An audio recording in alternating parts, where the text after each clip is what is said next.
Hey there, fellow travelers. Welcome back to our channel, where we make tech stuff super simple. Today, we're diving into how to update your phone number in Vrbo for 2025. Whether you're updating for security reasons, a new phone, or just keeping your info fresh, this quick guide will have you sorted in no time. Vrbo is all about seamless vacation rentals, and keeping your details up to date ensures everything runs smoothly. First things first, grab your device and open the Vrbo app or head to the Vrbo website.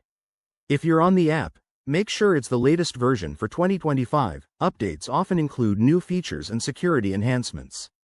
Once you're in, log in to your account using your email and password.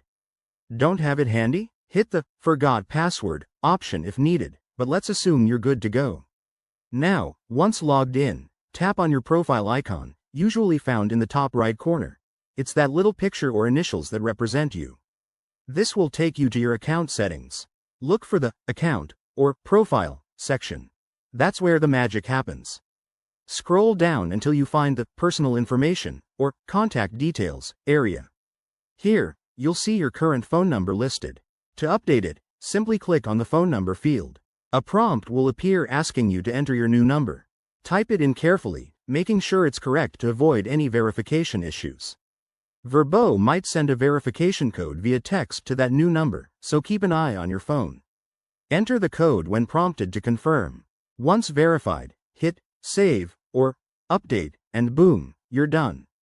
If you run into any hiccups, like an error message, double-check that your new number is in the correct format, such as including the country code. Vrbo's Help Center is also a great resource for troubleshooting. Updating your phone number is crucial for things like two-factor authentication and receiving important booking alerts. There you have it. That's how you update your phone number in Vrbo for 2025. It only takes a couple of minutes and keeps your account secure. If you found this helpful, give it a thumbs up, subscribe for more travel tech tips, and drop a comment below if you have questions. Safe travels, everyone. See you in the next video.